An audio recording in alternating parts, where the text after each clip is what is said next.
Ok, oggi non vorrei essere troppo polemico, però è giusto fare chiarezza sulla differenza tra grandangolo e teleobiettivo perché comunque non è proprio chiaro a tutti e spesso vedo utilizzare le due lenti un pochino diciamo di pancia senza capire la reale differenza tra una lente e l'altra.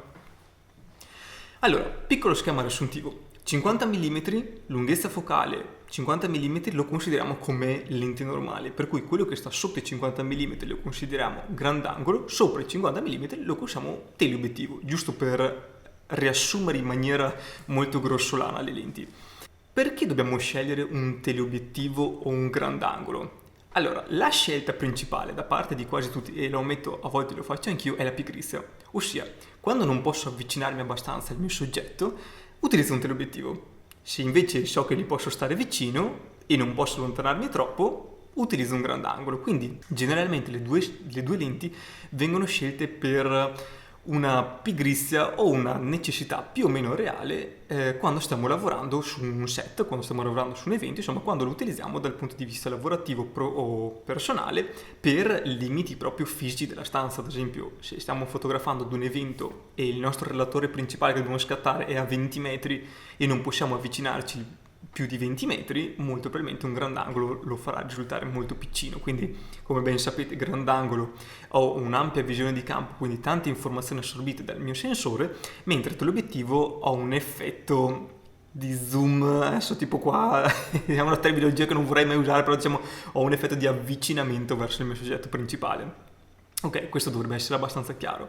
Però qual è la reale differenza tra grandangolo e teleobiettivo? Bene, dovrebbe essere scelto non per necessità fisica, a meno che appunto non posso non avvicinarmi o non posso indietreggiare più di dove sono, ma dovrebbe essere scelto proprio a seconda della nostra volontà narrativa o della sensibilità di quello che vogliamo raccontare in quel momento lì.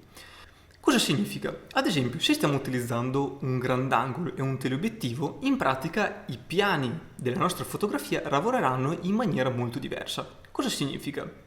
Significa banalmente che quando utilizziamo un teleobiettivo, tutta la nostra immagine tenderà ad avere i piani schiacciati, ossia il mio soggetto principale e lo sfondo si avvicineranno in maniera molto evidente. Questo non significa che lo sfondo è definito, perché dividiamo avvicinamento dei piani e sfocato sono due cose molto diverse. In generale, quando utilizziamo un teleobiettivo sappiamo che i piani si avvicinano e quindi risulterà tutto molto più geometrico e l'effetto sarà molto più schiacciato. Viceversa, quando utilizziamo un grandangolo, gli spazi aumenteranno, ma non solo a livello di grandangolo, quindi di avere informazione ai bordi della fotografia, bensì tipo la relazione tra soggetto principale e sfondo potrebbe essere che appunto la percezione sia di allontanamento dei piani. Quindi se con il teleobiettivo tendo a schiacciarli, con un grandangolo ottengo esattamente l'effetto inverso. Quindi, perché dovrei scegliere una lente o un'altra? Principalmente se vogliamo schiacciare i piani o se vogliamo aumentare gli spazi percepiti. Questa secondo me è la domanda corretta se dobbiamo scegliere una lente piuttosto che un'altra. Scegliere invece una lente a seconda delle disponibilità fisiche del nostro spazio è molto limitante, perché molto probabilmente vi troverete a fare degli scatti che non sono quelli che avete in testa, ma sono semplicemente delimitati dalla fisicità dello spazio.